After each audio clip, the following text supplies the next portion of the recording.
Yay for our teachers! Yay for our teachers! And yay, Google Meet works today. Man, you never know with Google Meet, D. I'm telling you, I think they're picking on us. I'm starting to get paranoid. I think whoever runs Google Meet is like, oh, that little hippie in his attic thinks he's funny, huh? We'll show him. Studies show that one particular, a podcast is running their entire show on this thing for free. Uh-oh. COVID's kicking in, D. Hold on 1 second. Still not funny. Been doing that joke for about a year. I'm gonna go to Lala. I'll use that joke at Lala pulls. Hey, everybody, the COVID's kicking in. More ways than one. Sorry, man. All right. Now you let our first guest know that she has the email, right? She has the invite? Yes. Okay. I let the first guest know, and I've not heard back from her. And Lord knows with Google Meet. Can I just say, Google Meet, we really love you. Please be nice to us, Google Meet gods. We promise to be good. We'll support you in every way. Are you in any way affiliated with Jeff Bezos? We'll say nice things about Jeff Bezos if you are.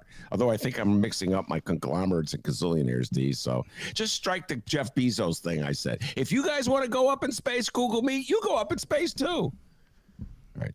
Your Ben Joravsky Show for Thursday, July 22nd is brought to you by the Chicago Teachers Union, the Chicago Federation of Labor, SEIU Healthcare, Illinois, Indiana, and of course, the Chicago Reader. ChicagoReader.com for all things there is to know the city of Chicago, where to go, what to do, what to eat, what to drink, what kind of pot to smoke, and so much more, including columns from our very own Ben Joravsky. Go check it out, Chicago Reader.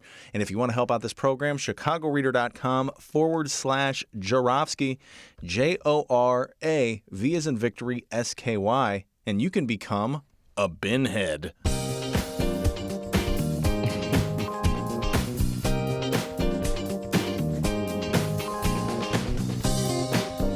It is Thursday. It is Thursday, July 22nd, and live from my apartment and his attic, this is the Ben Joravsky Show.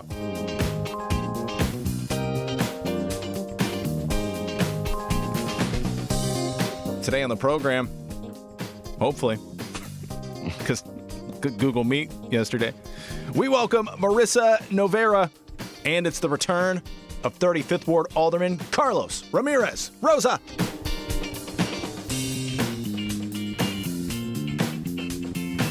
And now your host, Chicago Reader columnist Ben Joravsky. Hello, everybody. Ben Joravsky here. We're calling this Love and MAGA Thursday, and here's why.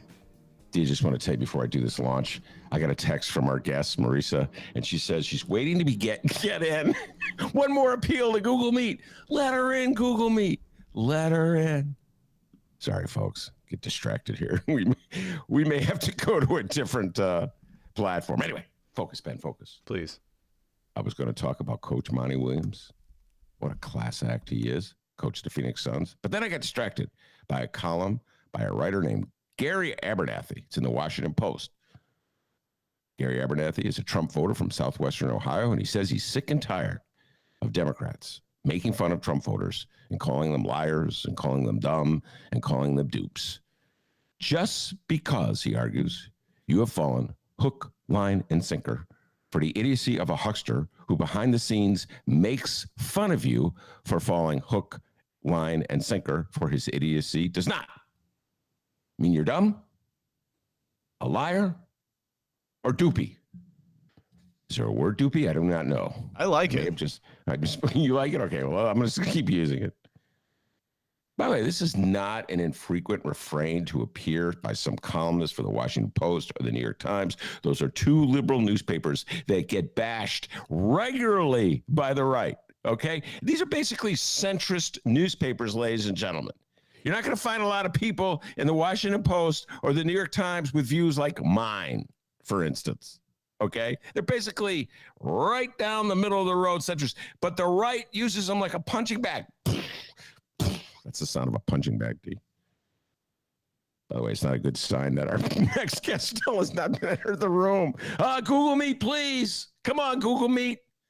I'm only going to say good things about you if you let our next guest in. Punching bag. Anyway, so even though, okay, even though the right pounds the Washington Post and the New York Times, They will occasionally turn over a column. They do this all the time in the New York Times to some columnist who's mad at the left. Someone castigating liberals or lefties or progressives or whatever the hell they're called these days for being stuck up and arrogant and elitist or just kind of mean in regards to Trump voters. By the way, you will never see the same thing in reverse. That is, you won't see a Trumpster calling on other Trumpsters to be nice to lefties or liberals or progressives or whatever the hell they call us these days. Quite the opposite. Every day brings more bile in my email from MAGA regarding folks of the center-left persuasion. We're radical thugs. We're dupes of China. We're controlled by Marxists. We're like, this is really weird, mean, evil, racist because we criticize black MAGAites. We want to put blacks on a plantation. And then they say, we want to cancel culture and stifle thought and turn America into some kind of gulag controlled by China. I get 2 to 3 of those kinds of emails an hour. And not once do I ever see a MAGA saying, you know, guys, you should lower the volume. You know, guys, liberals are people too. You know, guys, we shouldn't reduce them to social stereotypes that are easier to beat up or take their arguments and turn them to straw man arguments, which are easy to bat down since they were made up to begin with. Oh, no. Being MAGA means never, ever having to say you're sorry all the time while crying that they're picking on you. Not going to hear the counter argument. I can see it bubbling up already from the people of the MAGA persuasion. But Ben, those emails, they're being sent by professional politicians looking to raise money for their MAGA causes. They aren't rank and file MAGA people. Oh, like rank and file MAGA people are any better. Obviously. The Gary Abernathys of the world have never met someone like my former brother-in-law. My former brother-in-law, through marriage, so he's no longer my brother-in-law since the marriage broke up, was MAGA long before it existed. He was a red meat-eating, Rush Limbaugh-loving, right-wing Republican, hates liberals going back to the 80s. We'd be sitting at the table, and I was under, by the way, good news, my next guest has joined us. Google Meet, you've worked.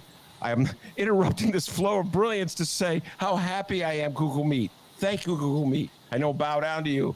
Oh, Google Meet. Sorry, that was a distraction. I didn't mean to go there, Marisa. All right, anyway, where was I? Oh, my ex-brother-in-law. He was MAGA long before it existed. He was loving Rush Limbaugh, hating on liberals going back to the 80s. We'd be sitting at the dining room table in the 80s and the 90s, and I was under strict orders not to talk politics because it's a delicate topic, and you don't want to upset the dinner table. But that didn't stop him. He'd be out braying, talking about whatever kind of nonsense he heard that day on the Rush Limbaugh show about feminazis. He never once thought about hurting our feelings. Never once thought that maybe containing his most radical right-wing thoughts might bring peace to the dinner table. No. As he saw it, this was America. He had the liberty to say what he wanted when he wanted. And damn it, if you don't like it, tough luck. You're a snowflake. No, I guess I'm supposed to say, oh, brother-in-law, I really think you have some really great thoughts, and I'm going to think about those great thoughts, especially the part where you liken women to Nazis. By the way, in his essay, Gregory Abernathy says 40% of the election thinks, 40% of the population thinks the election was stolen.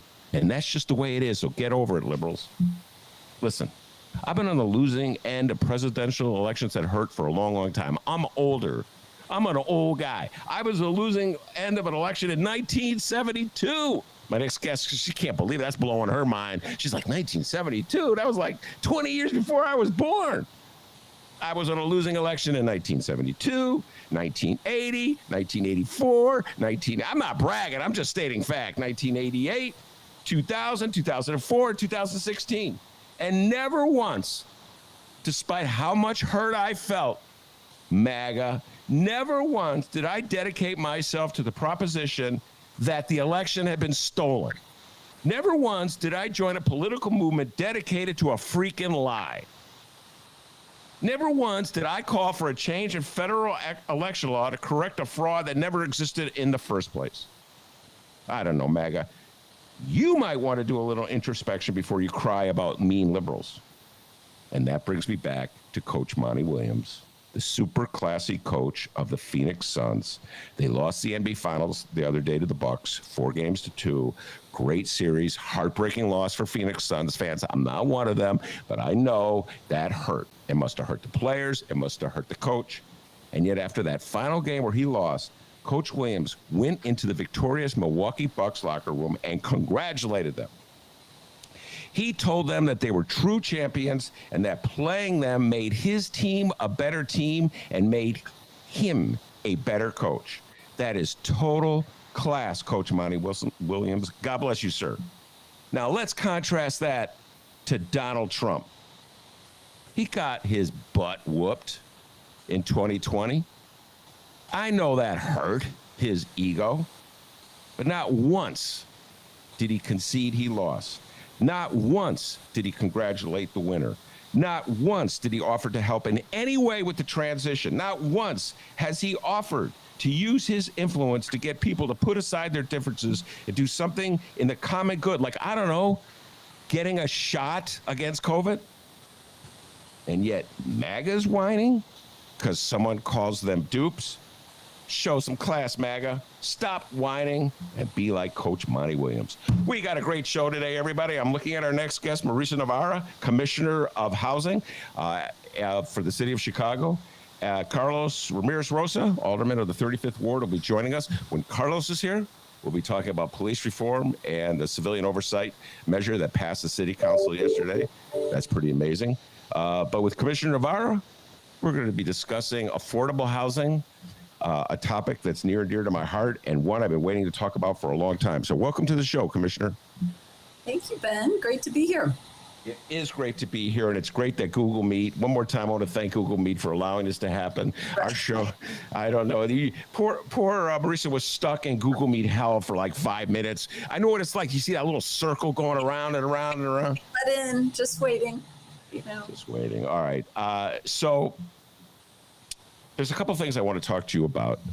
Number one, thank you for coming on the show. Welcome to the show. You're a first-time guest. We usually give some kind of gifts to first-time guests, but I can't think of one to give you right now, so I'll just say thank you. So the story that caught my eye was one that I was in Block Club about a proposal for affordable housing on the northwest side of Chicago, I believe it's the 45th Ward. And oh my goodness, Marisa, this is, I think it was 5150 Northwest Highway, if my memory is correct. That's right. John Arena was the alderman of the 45th Ward at the time, a little to left of center, maybe center left, if you will. And he had the political courage. I'm going to give a shout out to John Arena. He had the political courage to champion this proposal. And did he get reamed? He got reamed on social media. And I know this is before you were a commissioner, so, but you were following things. He got reamed on social media. He got reamed in person. Everybody was like, you would think it was some kind of communist takeover on the 45th Ward, and they were going to destroy life as we know it with this project. And here we are all those years later, and he was voted out of office in part because of this. And well, I'll let you tell the rest of the story, but it was really remarkable. There's a waiting list of people trying to get into this building, affordable housing, and many of them live in the area. And lo and behold, it turns out there is a need for affordable housing in the 45th Ward on the northwest side of the city of Chicago. Could it be that John Arena was right? Take it away, Commissioner. That's right. Well, as you say, I think these numbers show us, don't let anybody tell you that there's not a need for affordable housing on the northwest side. We are at the development, which I'll tell you a little bit more about, is 75 units, and they haven't even begun lease up yet, and they're at 700 people on the waiting list. So just to back up a moment on this development, because yes, it was before my time in this position. And the developer here is a nonprofit affordable housing developer, Full Circle. They were looking at opportunities on the Northwest side, knowing it was a place that was lacking affordable and accessible housing. And I think that's something important to consider, in particular because of their mission. Just about 10% of the housing stock on the Northwest side has been built after the Americans with Disabilities Act. So for people who need accessibility features, this is not a place that's easy to find accessibility and affordability. So as you said, then Alderman Arena was supportive of this. They found a location right by the Blue Line, which, the city has a thing called a transit-oriented development ordinance. It says we value development near transit, especially dense development near transit, because that's an important way for people to get to work and so on. And originally the proposal was 100 units of affordable housing. And as you say, residents pushed back hard. And in the beginning, we saw things like signs that said no Cabrini in Jefferson Park, or Cabrini started out as veterans housing too, because the pledge from the developer was that this would be focused on, that there would be a preference for, I should say, rather, for veterans and people who needed accessibility. And so, there was a great deal of pushback. It also, on the positive side, created a group, spurred a group to create itself called Neighbors for Affordable Housing, as people looked around and said, actually, these views don't represent me, and there's other people like me. Let's come together and make sure our voices are heard too. And eventually, the developer reduced the size to 75 units, which is what they have now. It's been funded. It's been under construction since about the time I came into this role. And what I've learned from the developers, they've got about 150 veterans and people with disabilities self-identified on the waiting list. And more than 400 of the 700 folks on the waiting list are current Northwest Side residents. And I think that's a really important thing to point out. When we look across the city, we have people that are paying more than they can afford in rent in all 50 wards and all 77 community areas, right? And many of them are right in this area where there was tremendous pushback on this kind of housing. So as the commissioner now, as opposed to a person on the outside, how do you deal with the knee-jerk reaction that has afflicted Chicago for as long as I can remember? And this goes, you wrote an essay about this a couple of years ago, but it goes back even before the start of where you cited in the essay. We were talking about the 1950s and Elizabeth Wood trying to bring scatter site, low-rise housing throughout the city of Chicago, and the strong reaction that greeted those proposals, which led Mayor Richard J. Daley, Daddy Daley, to build the high-rise projects of the 50s and the 60s and the 70s, essentially containing black people in these high-rise projects to avoid any kind of integration. So how do you, Marisa, deal with this just age-long kickback, this resistance that seems to pop up whenever there's a proposal, or often, not whenever, but when often there's a proposal for low-income housing in mostly white areas? Well, you're right, Ben, that it goes back. I would trace it back to 1916, to the start of the Great Migration, when Chicago first experienced in numbers of black residents from the South. And there was first a push to say, these folks must be contained on the near South Side. And so when I think about it today, your question is one that, is incredibly relevant today. We have such PTSD in this city about subsidized housing.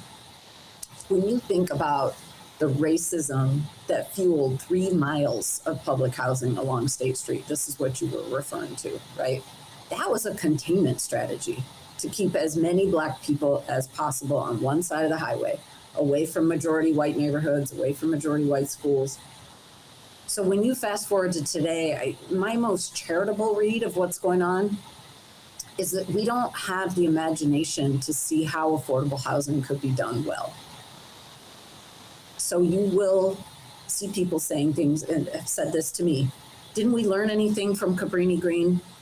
And, the answer to that is, yeah, we sure did. That's why this development is 75 units. It's not 3,600, which is what Cabrini Green was. And these are complete false equivalencies. But for many people, I say affordable housing and you think State Street corridor. And we lack the imagination to what a well-designed, well-maintained mixed income community can be. And that, in fact, it is a benefit and an amenity to a community. And I'll tell you the point when that became crystallized for me. And it began pre-commissioner role just as a resident. I live in Little Italy, right around the corner from the former Abla homes. And there was a proposed redevelopment there to create a library on the first floor and public and affordable, mostly, units above. And there was a great deal of pushback, just like you experience in many parts of the city. And when we did the grand opening of the library and the units and so on, at that point I had become commissioner, and one of the people who had been an opponent to it came up to me at the grand opening. Beautiful library, beautiful setting, just an amazing end result. And he said to me something really just incredible. He said, I just want to say that I could not picture what this would be like. And now I see it and I can feel it and I can touch it. And I can see that I was worked up over nothing. And I have carried that with me because sometimes an answer to your question, what do you do about this pushback, is that sometimes, it's important that we share data. We've got to dispel myths that affordable housing will tank property values and things like that. But I also know that for many people, it is not until you see it and touch it and feel it for you to personally be able to accept that this is actually an amenity in your community. And the other piece I'll say to answer your question, I think there's a fundamental shift that we need, and this is true across the country, but it's certainly true in Chicago, that if we're going to talk about being a profoundly racially and economically segregated city, and we're going to acknowledge that that has negatives, then we have to be able to acknowledge that we need an equitable distribution of affordable housing. And if we're going to say that that's a reasonable goal, that every community should contribute to our affordable housing needs, then our local conversations about affordable housing needs to be about how we do affordable housing, not if. The if does not get taken down to a local referendum, right? And I think about I had a quote in that piece I sang by Senator Cory Booker. He said, we should not be putting civil rights issues to a popular vote to be subject to the sentiments and passions of the day. I think we absolutely should have local conversations about how this should look and how it should interact with the community and what amenities might people want to see. But it's not an if conversation, because if we leave that to a hyper-local decision, that's 100 years of doing that is exactly how we got here today. Well, you mentioned hyper-local decision. I just jotted that down. Oh, Carlos Ramirez-Rosa has joined us, my next guest. I love when guests show up early, and Google Meet is working well, Marisa. I tried to show up early. Come on. Yeah, no, you did a good job. It's not your fault. It's Google Meet. Let's just blame Google Meet, okay? I've been blaming them for like the last week. Right. For everything. So, all right. You say hyperlocal, and this is going to get be fun to have Carlos listening to this part of the conversation, because I read that essay that you wrote. I can't remember where you published it, but you sent it to me, and I dutifully read it. It was a homework assignment that you gave me, and I followed it. I was Metropolitan Planning Council at the time. Okay. Say that again. I got blurted out a little bit. You were what? Did you say? Metropolitan Planning Council was where I wrote it. All right. So one of the issues you raised in that essay is that there's a problem in Chicago caused by aldermanic prerogative. And this is, and you cited my dear friend Maya Dukmasova's article that ran in the Reader on this very topic about a different house. Now, this is confusing all our listeners. A different housing proposal, affordable housing proposal on the northwest side. This one out by O'Hare on Higgins Road. That was blocked by Alderman Napolitano. And the conclusion is that it's aldermanic prerogative that is blocking many attempts to build affordable housing in Chicago. I take exception to that, and I'll tell you why, and then love to hear your response. I believe that aldermanic prerogatives is largely a myth that's exaggerated, and that the mayor, by and large, holds most of the power in the city of Chicago. And if the mayor wants Alderman Napolitano to throw a hissy fit and block a project on Higgins Road out by O'Hare, then the mayor, at that time a gentleman named Rahm Emanuel, will look the other way and pretend he doesn't see it. And I can think of instances where the mayor has made proposals that local aldermen were against, and the mayor forced it through the city council. The most obvious one, this may have been before you or Carlos were following things, but goes back to about 15 years ago when they were trying to put the Children's Museum in Grant Park, and the local alderman, Brendan Riley, was vehemently against it, and Mayor Daley shoved it down his throat anyway.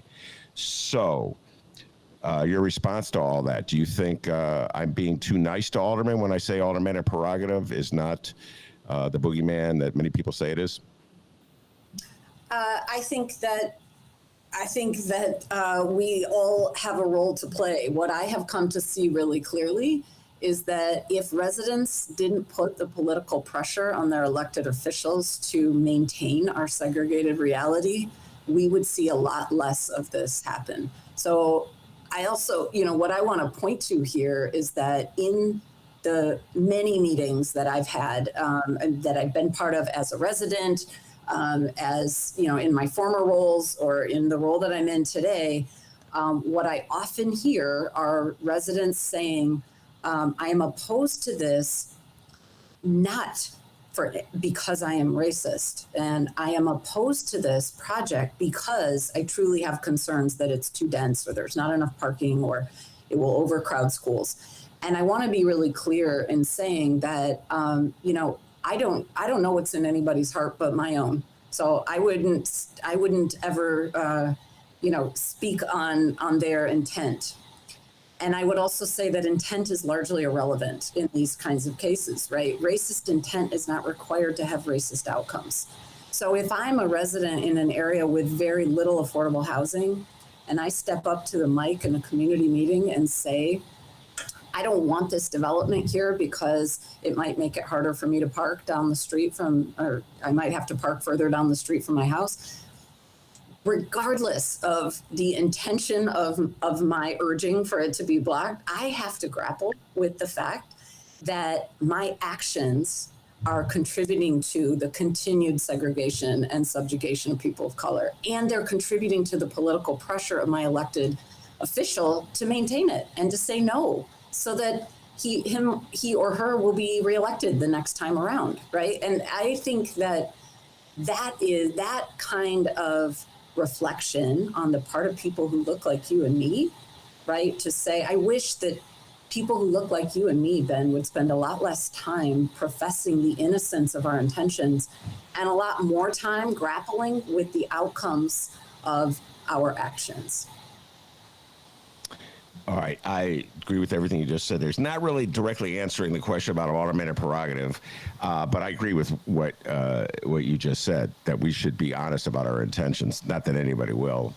I can't imagine anybody stepping to the microphone and saying, I really don't want black people in my neighborhood. That's why I'm against this, but your point's well taken. But that's not exactly what I'm saying. I am saying that even if you truly have a fear of tall buildings, or even if you truly are concerned about the lack of parking or traffic or any of the reasons we hear, that doesn't matter, because the bottom line is the actions that you're taking still mean, if you and 20 of your friends all say that, and now the elected officials saying, man, I guess I've got to say no to this development, and now we lose one more opportunity to create more mixed income communities. It doesn't matter what your intent was. That's my argument.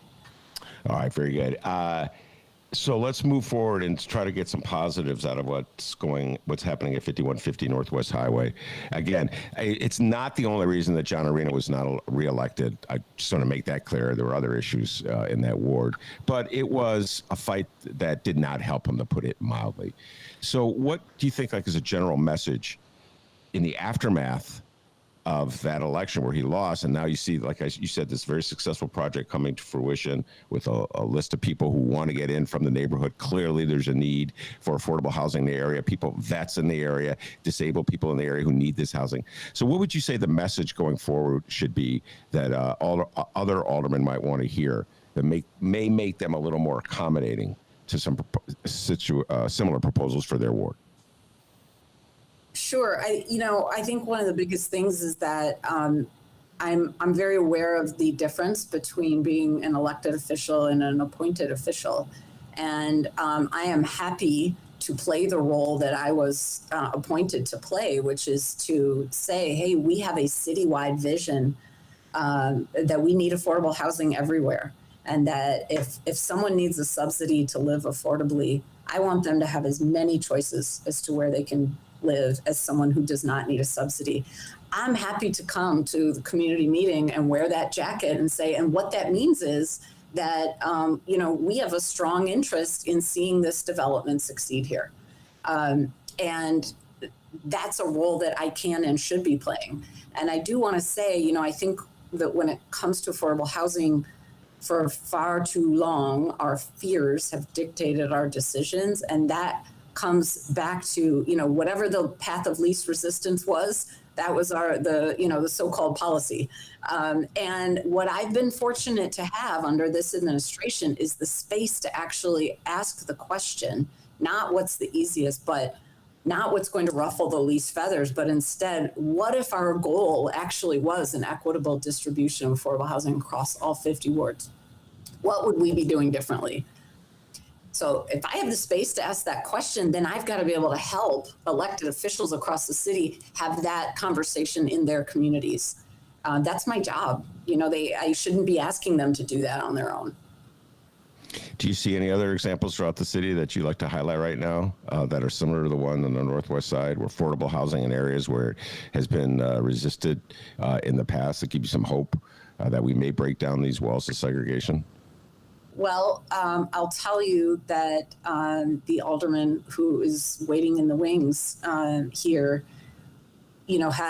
had quite an interesting process that I was fortunate to be involved in starting back in 2014 while I was at the Metropolitan Planning Council on the kind of opportunity I wish we had 100 more of, which is we had a city-owned plot of land right on top of the Blue Line at Logan Square in a gentrifying community. And we were able to work with the alderman to create a 100% affordable development right on top of transit. And yes, he had pushback.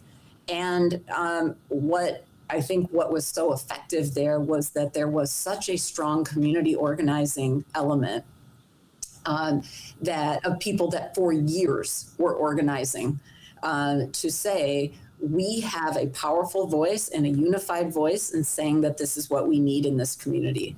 And so other folks can express their view, of course, that's their right, but they don't make up the majority of the voices here that want and need to see this happen. Do you think, and by the way, we'll ask Carlos Ramirez-Rosa for his thoughts on that. I wasn't going to have that as a topic, but since you put it in mind, when we bring him on, I will. Although Carlos is right there right now, he could chime in if he wants after I ask this question. But do you think there's an instance where the city of Chicago should say that the need for affordable housing is so strong that we should override the local objections of an alderman and approve it anyway, because we believe that this one particular proposal, first of all, is safe and well run and is not going to play to the worst fears people have of affordable housing. But the need for affordable housing is so compelling. It's like a public need, sort of like the need for a new school or the need to repave our roads. Something like appealing to a greater public interest, Marisa. I can't recall the city of Chicago ever making that argument. You know what I'm saying? Like there's a greater public good to come from overriding these local concerns. Do you think we're at that point now in the city of Chicago where we're ready to articulate that greater public good for affordable housing? I think we are articulating that. I mean, this is when we passed the Affordable Requirements Ordinance, the ARO, earlier this year, for the first time, we set up a framework where we mapped what are the parts of the city that have less than 10% affordable rental housing. And you can now you could build a expensive high rise in West Loop, and you could put some of your required affordable units off-site in Jefferson Park or in Beverly or any of the places across the city where we have a very low amount of affordable housing and where we know people want to live or want to stay where they currently are. So that's an example where we are in fact mapping this and naming it and saying we want affordable housing everywhere. I think there's some interesting examples. I cited a law in California that was passed in 2018. It's the cities that have not met their affordable housing targets. They have to more quickly approve developments with affordability, even if there is local opposition to them. And that was a law that California passed statewide. And that's where that language comes from that says local control must be about how a community meets its community goals, not whether it meets those goals. So I think that's an interesting example. All right, very good. Thank you very much, Commissioner. We're going to bring Carlos on. Carlos, can you hear me? Yes, I can. Can you hear me? Yes, I can hear you loud and clear. And as long as the commissioner is here, why don't you just give your thoughts on this? She cited a project in your ward. I remember following it in the newspaper. It was an affordable housing project. Talk about how that went down in your ward. Well, as you know, the Department of Housing was reconstituted at the beginning of this term. And so while the city previously had a Department of Housing, Marisa Novara is the inaugural commissioner of the new iteration of the Department of Housing. And she has done such an amazing, phenomenal job. I really think that her work now as housing commissioner is an extension of the work that she's been doing as a planner with the MPC and other organizations prior to her time with the city. But what I'll say is that I agree with Marisa on a lot of what she said. To your question about, should the city override a local alderman in order to get affordable housing done? I think Marisa's correct to point to the Affordable Requirement Ordinance. There were a lot of aldermen, mostly white, mostly on the north side, that were upset that the requirement was going to go up to 20% in some areas of the city. They don't feel that their community needs 20% affordability. I think it's important for us to talk about the role that developers play as well. A lot of developers, I've seen this happen in my community, rather than proposing a project that's 10 units or more that would trigger the affordability requirement, they'll propose something that's 8 units or 9 units. They still need an upzone, but they just really do not want to include those affordable units on site.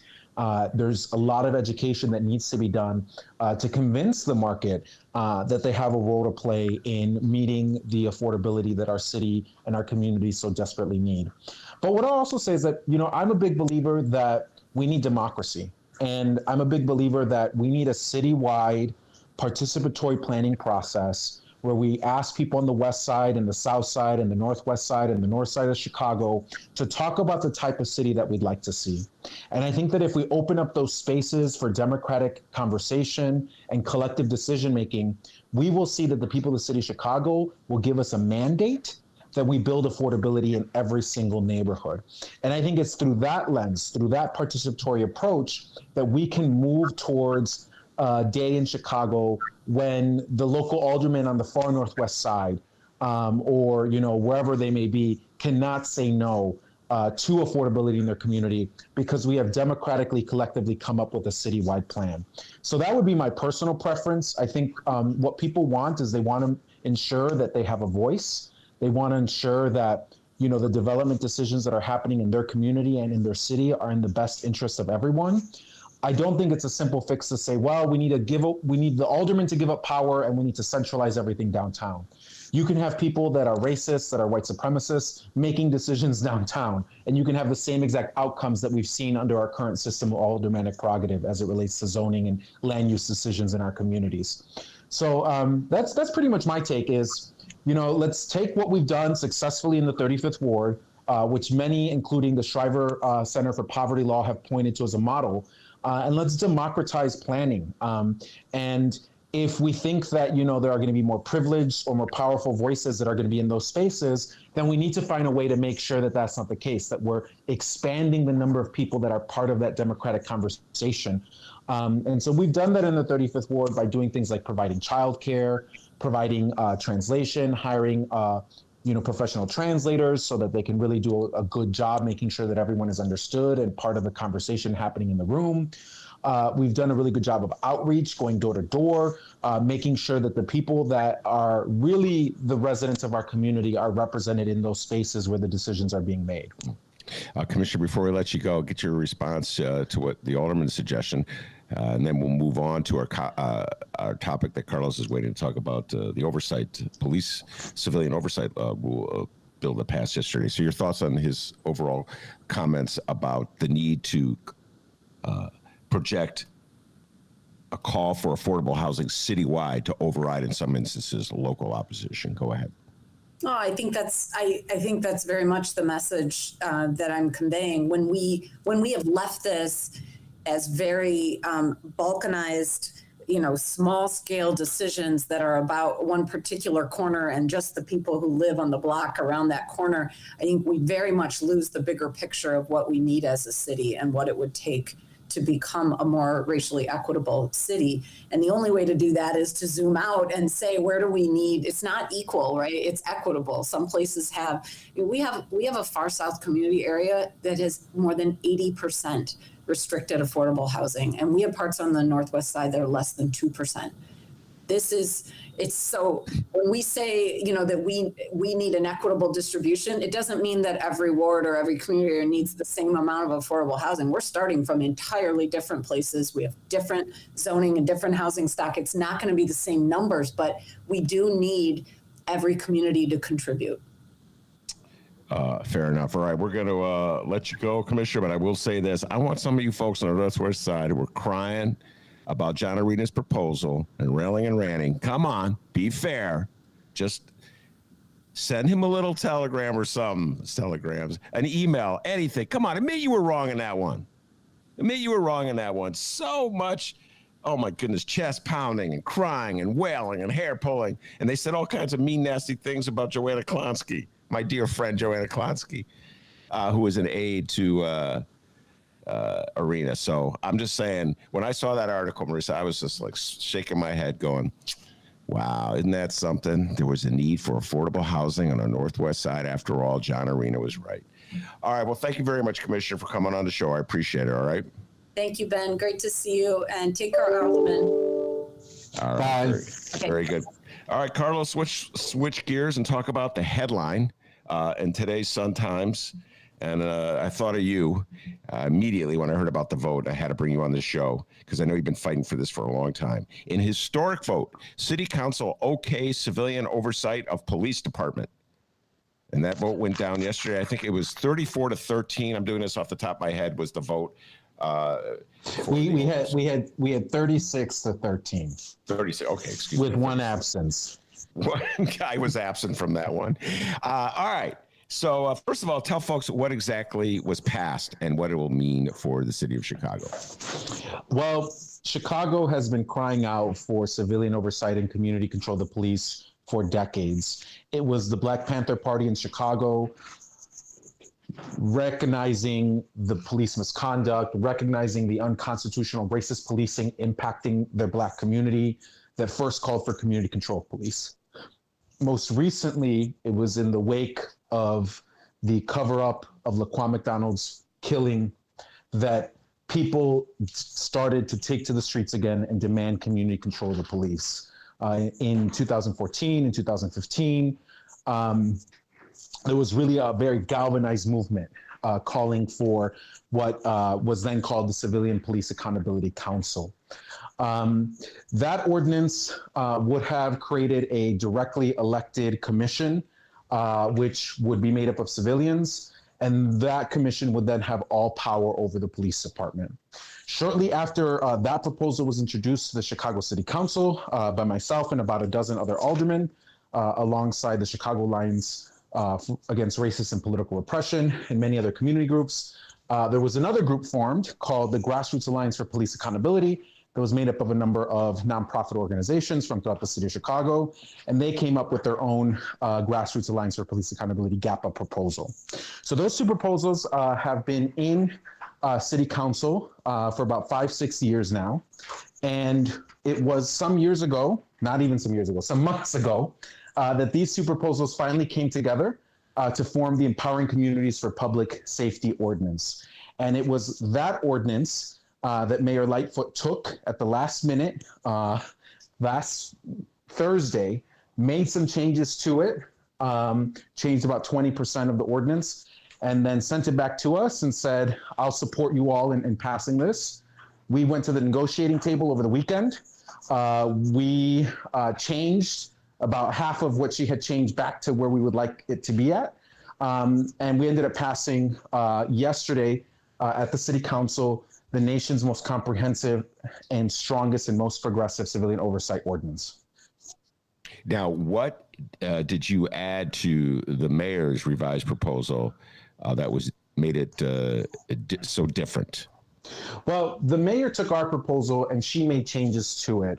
I guess the biggest change that she made to it that we accepted is that the Civilian Commission, and I'll just kind of explain generally the way that this will work. So at the end of this year, the City Council will nominate 14 people to the mayor. The mayor will select 7 of those 14 people, and those 7 people will make up the interim commission.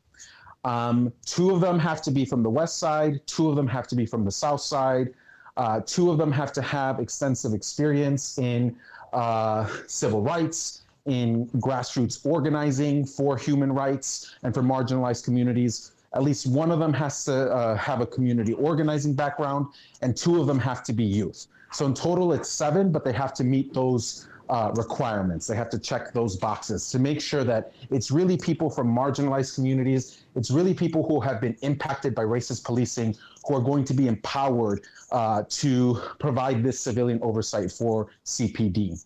The powers that they are going to have and the powers that the commission will have moving forward is they will nominate who should serve as our police chief. If they don't like the job the police chief is doing, they can take a vote of no confidence, which will then trigger and force a vote in the City Council as to whether or not the police chief will be removed. They will hire the COPA administrator.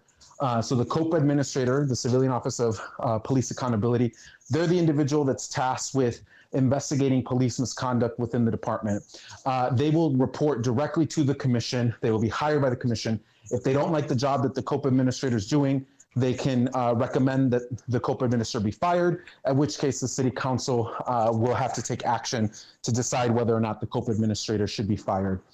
They will also have the ability to draft and create CPD policy. And here's where the mayor won a concession at the negotiating table.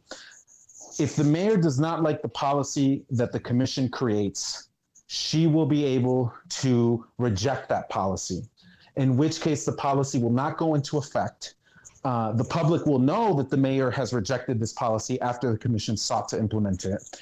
And the City Council can overrule this rejection by a 2/3 vote. This is extremely similar to the legislative process that exists for the City Council and in a lot of legislative bodies. The council or the legislators put forward an ordinance or a policy or piece of legislation, and if the executive doesn't like it, they can veto that policy, and then the veto can be overridden if the legislative policy-making body feels very strongly that it needs to move forward. So that's one of the concessions there that the mayor got. And in addition to those powers that I've just listed, the Civilian Commission is also going to be able to identify priorities for the different officials that oversee the police department, like the police chief, like the COPA administrator. They're also going to be able to have public hearings. The public, if they identify issues going on in the police department, can collect 2,000 signatures. They can collect those signatures at a train stop, at a grocery store, and submit those 2,000 signatures to compel the commission and to compel the police department to hold a public hearing on a specific topic that the public would like to see addressed. So the commission is going to have a lot of power over the police department. There's nothing that exists like this anywhere else in the country. Beginning in February of 2023, the same time that the municipal primary is occurring, people will, for the first time ever, vote on district councilors. So the city of Chicago has 22 police districts, and in each police district, they will elect 3 district councilors. Those district councilors will then play a role in nominating who should make up the 7 citywide civilian commission moving forward. So of course, there's that citywide civilian commission with 7 people. So we'll be the elected district councilors from the police district level that will nominate who should be on that body. And then the district councilors will play a role in working with the citywide commission to identify issues in the individual police districts and provide some oversight and accountability from the public within each individual police district. So meeting with the police commander, meeting with the public, holding meetings in each police district to gather input, to discuss issues that are going on. So for the first time ever in the city of Chicago, the public, and particularly those that have been directly impacted by a broken policing system, will have a real say in the direction of the police department. Is it everything that we wanted? It's not. Is it stretching the bounds of what we can do within the existing state law and Illinois Constitution? Absolutely it is. And it's extremely strong, like I said, the strongest civilian oversight ordinance in the nation. And we hope it's going to be transformative. All right. Now, I just want to clarify one thing. And that's February 2023. There will be an election from the 23 police districts that you said. 23, is that correct? 22. 22, my bad. 22, and from that, from 22 districts, 3 people from every district. Did I get that correct? So yes, will be elected. 66 total citywide. Do I have that right? Is my math correct? Okay. Yes. That math is pretty good after all these years. All right. So that body of 66 will then select 7 people who will be on the oversight board. Am I correct in that? They will select the 7 people? And to be more precise, 1 person from each police district will make part of the citywide nominating committee. So 22 people will select 7 people. Okay. So this is very similar long before you were around to the school board nominating commission that existed in the first era of reform in Chicago back in like the late 80s, early 90s. We did away with that in 95 with mayor. Now, so my question to you is this. So the mayor will not be able to, subsequent to that 2023 election, to veto the people who sit on that on the oversight board. Am I correct?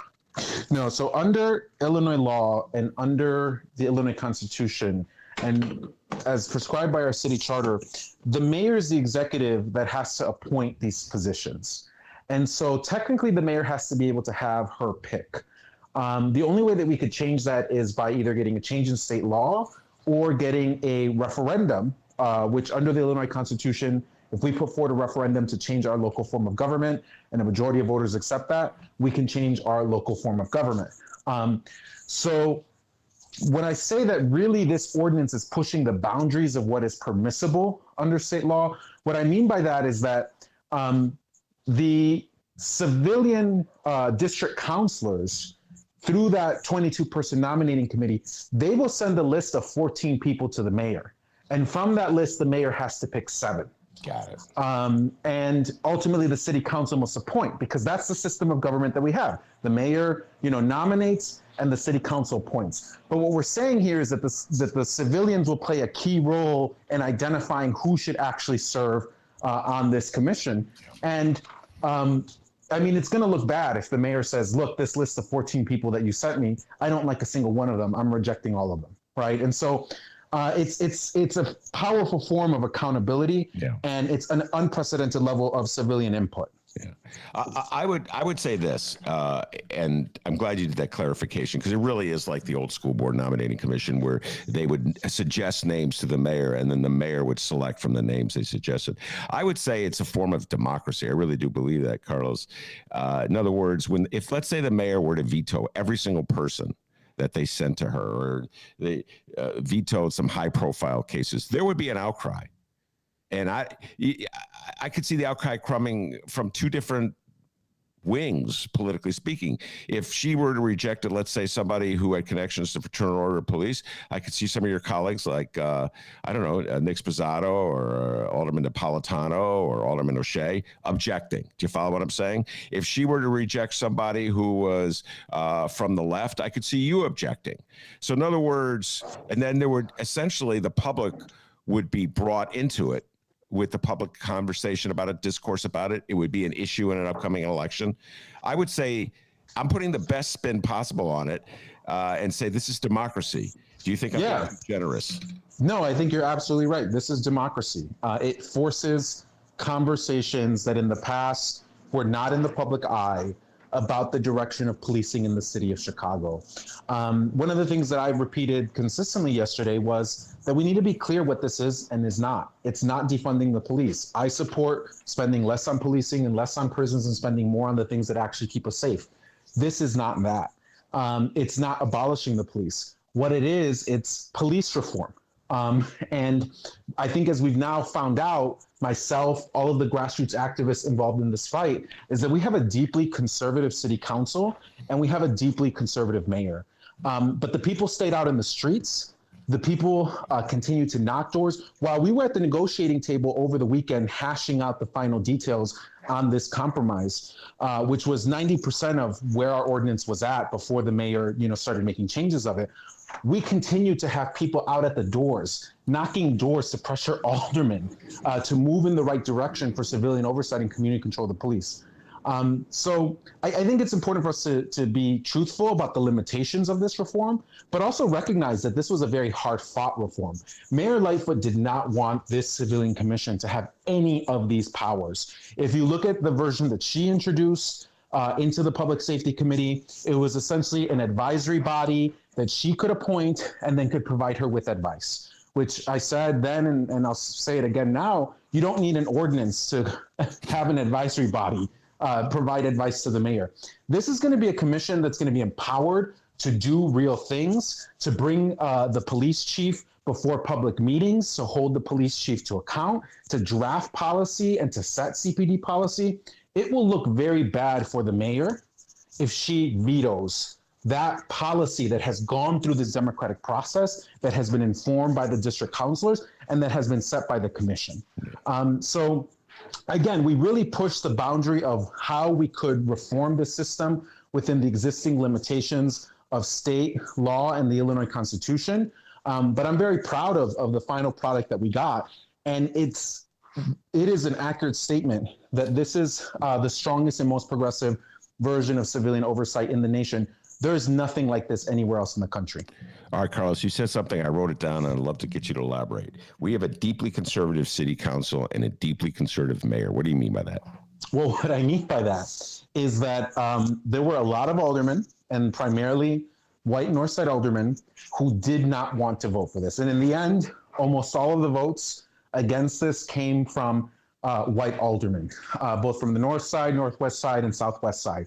But there were some white aldermen and some black aldermen who did not want this ordinance to move forward.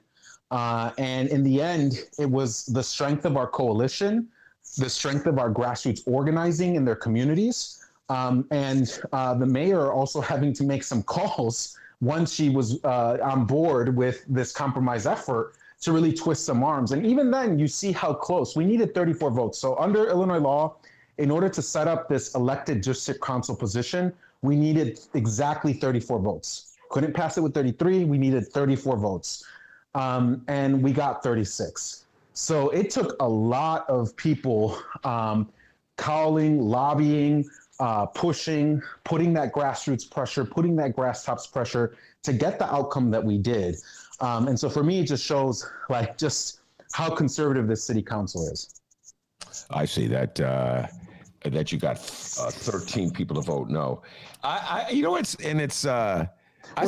just 13 people to vote no. It's the fact that the amount of effort that it took us to get to 36. In other words, it wasn't just 13. There were there's some names that are not in these articles whose arms really had to be twisted. That hurt. Yeah, and there were some concessions that had to be made in order to get to 34 votes. Well, listen, the yeah. big concession that my lefty friends are telling me about is that the Oversight Commission does not have the ability to hire and fire the police chief. That's the one I hear the most from folks. They didn't get the. So you might as well address that one right now, Carlos. Yeah. So again, based upon the lawyers that were part of our coalition, it is my understanding that under Illinois law, because of the system of government that we have, where the mayor is the executive and the mayor hires city officials. So unless we put a referendum on the ballot to change our form of government, to replace the mayor as the person who selects the police chief with this commission, we would not be able to make that change. So that kind of was already set for us by state law and by the structure of our city government. That's why in an earlier version of this, about a month ago, we included a referendum, which was included in the ordinance. And that referendum would have asked the voters of the city of Chicago if they wanted to change our form of government to create a civilian commission that had the power to hire and fire the police superintendent. So we could not have given that power to the civilian commission simply through passing an ordinance. That was not an option. Because of that, we put the referendum in. But let me tell you, there were members of the Progressive Caucus who did not support that provision and would not have voted for this ordinance if we included the referendum in the ordinance. So again, I think that's why I kind of say, look, there's a very conservative city council that's there before us. We have more progressives than ever before, and I'm very proud that in the end, every single member of the Progressive Caucus voted to make this change. But I think it just goes to show that I guess what I'm saying is this is the best deal that we could get for now through this existing city council. All right. And I'm just going to point out some of the opposition votes, and I'm smiling at them. I'm going to read these to you. Alderman Marty Quinn from the 13th Ward. That's Michael Madigan's alderman. Come on, Marty. And you got Patrick Daley Thompson from the 11th Ward. That's old man Mayor Daley's nephew. You got Ed Burke. I'm sorry, Carlos. I just saying his name. I can't believe they still allow that guy to vote. He's under indictment, federal indictment. And then here's my one. My old friend Nick Sposato voted no, and Anthony Napolitano on the northwest side, Jimmy Gardner in the 45th Ward. Carlos, I'm guaranteeing you, out of those districts, you're going to see some members who are conservative get elected. And this is the irony of it. It gives voice. It's a potential to give them voice, and they're voting no. They're going to have it both ways, Carlos. You watch. They voted no, which means they get to talk about how they object to it, and there's too much oversight for the police. And when all's said and done, they'll elect commission members who amplify their worldview. They'll actually come out of this, for all their moaning and groaning, with more amplification than they already have. That's my read. What's your thoughts? I think the way that the citywide commission is set up, there need to be 2 people from the west side, 2 people from the south side. There also needs to be 2 young people, I believe between the ages of 18 and 26. And then there also has to be people who have a background in organizing for marginalized communities, people who have a community organizing background.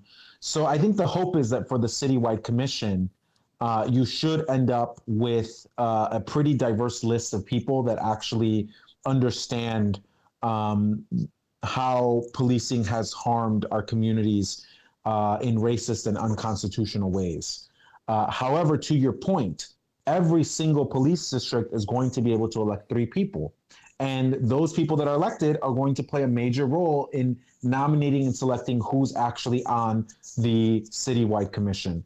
So I think that's one of the reasons why my colleague, Alderman Raymond Lopez, who's been a longtime supporter of CPAC and voted to pass this ordinance, I think that, one of the things that he pointed to is that, if you are, a more conservative person, you too are going to have an opportunity to run for these positions and play a role in the direction that policing takes in our city and in our community, I think it's incumbent upon us as progressives to make sure that we win as many of those seats as possible. Yeah, and that's a larger point about democracy, Carlos.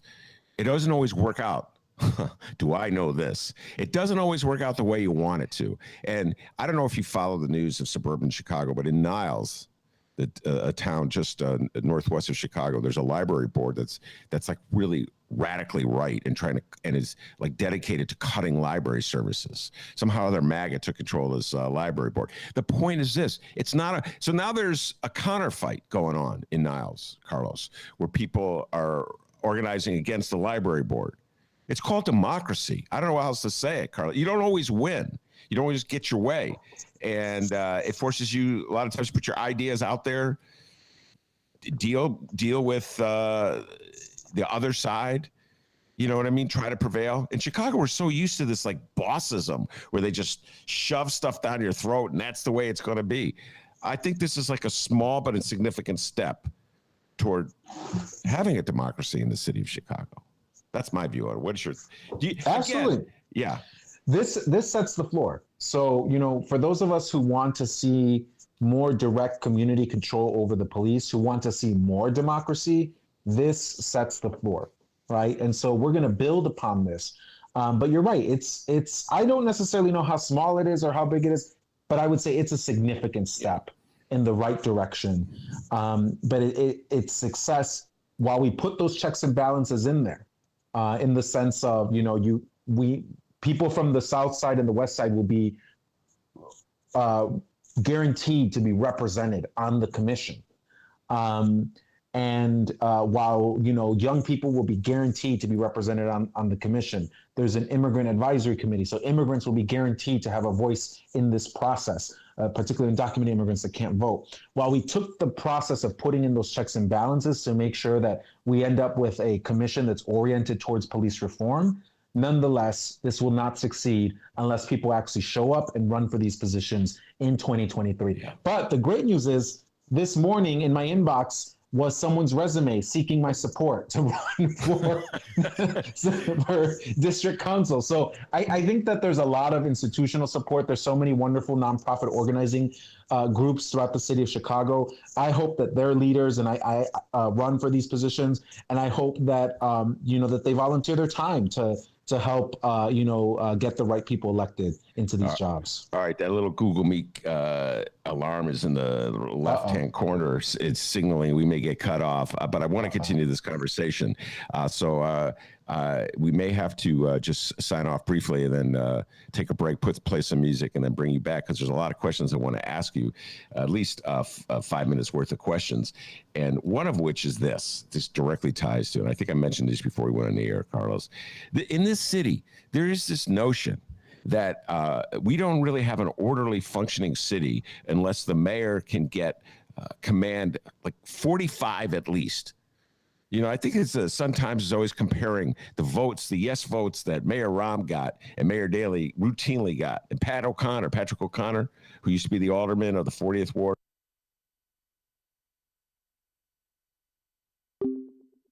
He knew that was going to happen. All right, we'll be right back.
Welcome back to the Ben Joravsky Show, live from his attic. Yes, with Google Meet. You know, I shouldn't be so paranoid about Google Meet. And when they do that too, now they see that little clock in the corner. I was getting nervous. Oh no, it's boomer stuff. I should be like a millennial. A boomer. No. Don't turn us off. I should be cool and calm and collected. Because, you know, it worked. We're back. Doorbell. And Carlos has joined us. Carlos, isn't that amazing how technology works? Amazing. How you doing? We're doing fine. And the folks who hear it as a podcast won't even know. It's just the live folks who get this drama.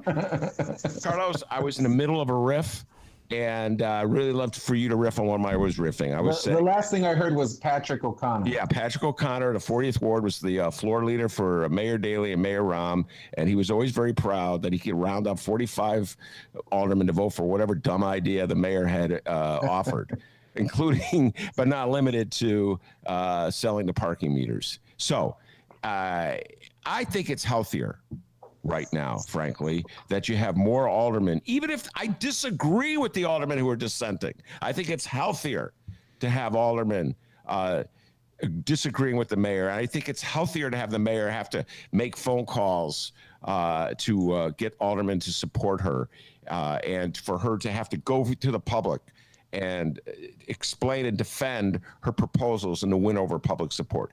That's how I view it. I don't believe that 48-2 votes for whatever dumb idea the mayor wants, which is probably had not had any scrutiny whatsoever, is healthy for the city of Chicago. Your response? Well, you know, those lopsided votes just show the genius of our dear leader. They show just how everyone rose in acclamation to support this policy to move Chicago forward. No, I think you're right, Ben. I agree with you on that. Democracy is messy. I think our city council is an interesting one because, you know, we run in nonpartisan elections, yet we know who is progressive and who's right wing and, you know, who's more centrist and moderate. But because we don't have to wear that, you know, label when we are elected into office, and because we have a progressive caucus that is a minority in the city council, but even within that progressive caucus, there's a great spectrum in terms of where people stand on specific issues. It's a little bit difficult at times to parse out, you know, where people really stand on these issues. And I think what was interesting here is that this is one of those issues where you really got to see, speaking to civilian oversight, where you really got to see who was the far right wing of the Chicago City Council. I mean, for those who have been following the city council, the no votes didn't come as a surprise. I think for me, working on the inside and having gone through this sausage making process, what shocked me was that, you know, there were actually some people who I would not have pegged to have been as conservative as they were or to hold such right-wing beliefs that really espoused them in one-on-one conversations. And again, I think that in some ways having that strong mayor, that stronger mayor that we had in the past, because arguably I think the most recent Daley, of course, the first Daley, but in this century, the two mayors that we've had prior to the mayor we have now were clearly much stronger than this mayor. But I think they kind of hid those fractures that existed within the city council. Yeah. Right. So you had people that were more conservative voting for things that were more progressive, or you had people that were more progressive voting for things that were more conservative because they feared the mayor, because they wanted the carrots that the mayor had to give. And so I think that kind of hid the ideological, the geographic, neighborhood level differences that exist amongst the members of the city council. And now that we have a weaker mayor, and now that aldermen feel more emboldened to really stand up on their principles or to push forward their worldview, you're beginning to see those fractures that exist in the city council. And in some ways, I was a little bit disappointed because in the past, if you made your bed with, the mayor of the city of Chicago, you were guaranteed to get the votes. And that was not the case here. I mean, even after we had that compromise with the mayor, it came down to a razor thin margin. I mean, this coalition, I'm so forever grateful to SEIU Healthcare. I mean, they went all out. They were sending mailers to pressure aldermen. which of course is not cheap. They had nonstop phone banks with their members, calling residents and getting residents in each ward to call their aldermen to pressure them. It really took a whole broad coalition. And I think it just really showed the state of, City Hall politics. Mm. Well, let me just point out again, a simple majority would have been 26. You needed the 34 because you were making a change that affected the Board of Election Commission. So Yes. it was even a harder That's true. That's mountain true. to climb. And so all you need is that simple majority. But your point's well taken. Shout out to SEIU Healthcare for doing that. Good. Now here's my question. I've been thinking about this, Carlos. There's nothing in this ordinance, and as you laid it out, that the mayor couldn't have supported a year ago. So what took so long? And by the way, I just want to point out, you not only got already a resume from someone who was thinking of running for office, I already received a overture from the mayor's political action committee, which, as I love to point out, Carlos, somehow or other gets sent to my email in the name of my wife. I can't figure that one out. What mailing list they got, but they email it to me and they address the letter to my wife, and it's congratulating the mayor for doing a wonderful job of passing this ordinance, a historic ordinance. And I'm shaking my head laughing. I'm like, already she's campaigning on it. She resisted it like hell for the last year, but better late than never. Okay. So my question is, what changed, in your humble opinion, that got the mayor to go ahead and cut the deal? Go ahead. Well, look, this ordinance is stronger than the GAPA ordinance the mayor supported on the campaign trail. I think if the mayor had kept her promise, I think she regrets not having kept her promise during the first 100 days, because the ordinance that she supported at the beginning of this term, the ordinance that she ran on, GAPA, is not as strong as the ECPS ordinance that just passed. So in some ways she played herself, right? But the other way of looking at this too is that the grassroots organizing and that pressure really worked. The mayor did not want the Civilian Commission to be able to set policy. She didn't want to be put into the awkward position and potentially politically volatile situation of having to reject or veto a policy created by the commission. She didn't want that. She wanted those conversations to happen behind closed doors, and she didn't want the Civilian Commission to be able to go out on its own and say, this is the policy that we're going to enact for CPD. We dare you. We dare you, Madam Mayor, to reject it. She didn't want that. She also, in the earlier GAPA version, did not have the Civilian Commission directly hiring the COPA administrator. That was a major thing that we won in this fight, thanks to our consistent grassroots organizing. Look, the mayor forced us to go out and knock doors and protest and march and lobby to get where we were at. But I will also say that I'm grateful and thankful to the mayor, and I'm thankful to her team for finally allying with us to get this through. Because it's also no lie that we needed the mayor in the end to get this through the city council. And again, to your point, I think that was an important point that you just made. It's because we needed those 34 votes. Yeah. If we only needed 26, then I think maybe, we could have pushed this through without the mayor. The key thing we got to recognize here, though, is that then the mayor could have used her veto power, at which point to override her veto would have kicked it up to 34 votes. By the way, I note that two aldermen from the Central Business District area voted no. Brian Hopkins of the 2nd Ward and Brendan Riley of 42nd Ward. Brendan Riley, who supported the Republican for state's attorney, that wackadoodle who's running. Yes, that would be the same Brendan Riley. And the point I was going to make, there was an old wisecrack that goes back to the 80s before you were born, the late 70s before you were born, Carlos, that say a neoconservative is a liberal who got mugged. And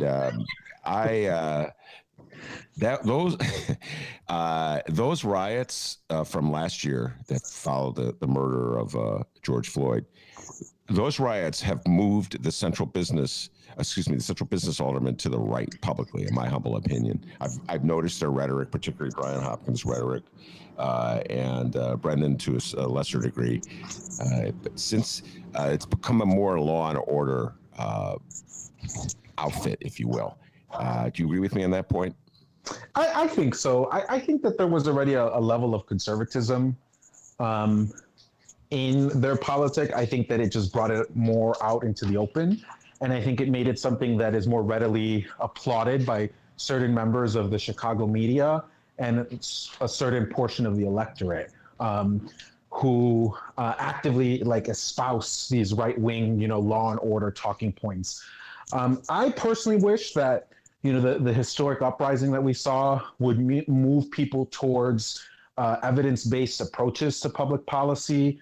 One of the things that I did was I went to the Chicago Public Library website and registered online for my updated library card because I couldn't find my old one. And I got immediate access to JSTOR. And I started researching and looking up articles. And I looked up articles that assessed what happened in North America when the police went on strike in the 1970s. And there were some major North American cities where that's exactly what happened. The police went on strike. And do you know the only category of crime that saw an increase when the police went on strike? Take a guess. Property crime? Sort of. Breaking into rich people's houses. Yeah, that's what I. That's yeah. the only category of crime that went up. But every other, category of crime pretty much stayed the same. The only one that stayed the same or went down. The only one that went up was that specific category. So again, I'm digressing. My point here is that yes, I think that there's an extremely right-wing element in the city of Chicago, and they're very well represented in the city of Chicago. Look, we only have 5 Democratic Socialists in the caucus. Yet we have, oops, sorry, I got broken in by a call. We have 14 plus conservatives who are, going to push forward the agenda of the FOP. You only have 5, but there's at least 3 others who are not in the caucus who are very sympathetic to your views. Well, it's not as bad as 5. You know what I'm saying? All right. But by the way, I just want to take an opportunity to promote our next Hideout show because something Carlos said triggered it. On August 3rd at the Hideout, Maya and I will be interviewing Judge Timothy Evans, Chief Judge of Cook County. Yes, he will be showing up. It should be a great evening, very interesting evening. And the reason why I say it relates to what Carlos just alluded to is that he is at the forefront of a debate, an argument, if you will, whatever you want to call it, as to whether increase in crime is triggered by letting people out of jail without holding them. And he says there's no proof of that. So it'll be very interesting to hear what he has to say. Judge Timothy Evans doesn't make a lot of public appearances, Carlos, but I guess he just liked this old lefty or whatever, and so he agreed to come. So he'll be at the Hideout at 6:30 on August 3rd. All right, I want to close by tying what's going on in Chicago, Carlos, to the national debate. The last time we were on the show, we talked about the mayoral race in New York. Since then, Eric Adams has been victorious in the Democratic primary. He probably will be the next mayor of New York unless the citizens of New York lose their mind and elect a MAGA guy named Curtis Sliwa to defeat him. Curtis is the Republican candidate. I don't think New York will lose its mind. So Eric Adams, as you know, we just talked about this the last time Carlos ran, sort of on a law and order ticket, if you will, a platform, but an interesting one, very nuanced law and order. So how do you tie what you just did in Chicago with what happened in New York with Eric Adams? Well, I think that we have to understand, I'm a Democratic Socialist. I believe in the central demand put forward by the defund CPD campaign. I aspire for a day that we can abolish systems of punishment and state violence. But here I am supporting what is very mainstream liberal police reform and doing it in coalition with labor, with grassroots community organizations.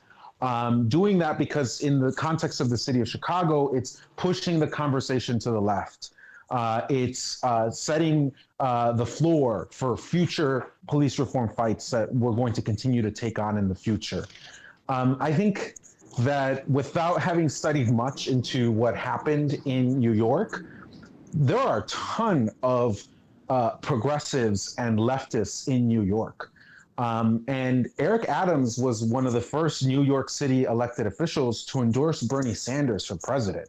So I think that the Eric Adams, probably in the Chicago political spectrum, would be more left or more progressive than a lot of folks in the city council or in Chicago and Cook County politics. I also think that there were a lot of other people that were to the left of Eric Adams who got a ton of votes and who did very, very well, including the woman who worked for de Blasio, including the candidate endorsed by AOC and others closer towards the date of the election. So what's clear to me is that there is a lot of progressive support in New York and in New York politics. And I think that, that progressive movement, those progressive candidates that were elected, I think they're going to continue to move Eric Adams to the left. But I don't think that he is some type of, far right candidate a la Nick Sposato. Yeah. No, I don't think he's a la Nick Sposato. My old friend Nick Sposato, definitely don't. By the way, I thought I knew everything in the world, Carlos, and I must confess I did not know that. I did not know that Eric Adams supported Bernie Sanders. How did I not know that? In which election? 16 or 20? Before I say that, let me double check. But yes, a good socialist friend of mine did tell me that he supported Bernie Sanders. Wow, when you said that, it caught me off guard. I was like, what? I did not know that. So I learned something new every day. And with that, Carlos, I think we should close down the conversation for today. We've covered a lot of ground. So congratulations. I remember, I'm going to have a little memory moment here. When we used to be at the Sun-Times building doing our show before the pandemic, coming out of the Sun-Times building on the west side, the near west side, and Carlos, you and a group of activists were standing on the sidewalk. I don't know if you remember this, and you had just met with the Bright Ones editorial board to try to push for a civilian oversight group. I don't know if you remember. Yes. Remember that? And I looked at you guys, I'm like, man, this is Chicago. You'll never get that, okay? Old cynical me. And you proved me wrong. I mean, I know it's not exactly what everybody wanted with the hiring and firing powers, but I think it's pretty remarkable. Well, let me be clear. Like, again, the struggle continues, right? And so we're going to continue to push for a referendum to win the right to directly elect our civilian commissioners. Again, we could not directly elect the civilian commissioners without either a change in state law or a referendum changing our form of government. So we're going to continue to push for that referendum that will allow us to directly elect the commissioners and expand their powers to include things like hiring and firing.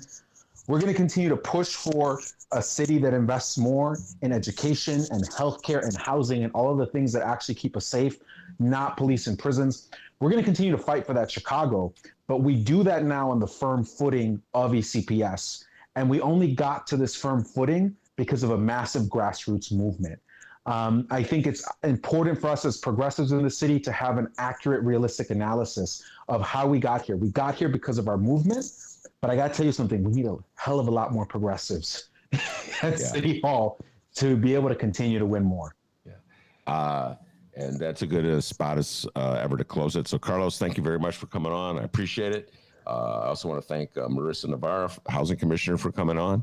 And I also want to thank the man, the myth, the legend, the pride and joy of Alton, Illinois, who puts up with me and Google Meet. And as Carlos and Marisa can tell you, back home in Alton, they call him Dr. D. Give yourself a raise, take it out of petty cash. Take care, everybody.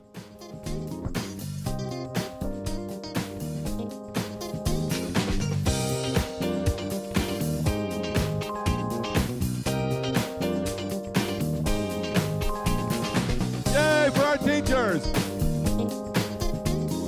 Yay for our teachers! This little light of mine, this little light of mine.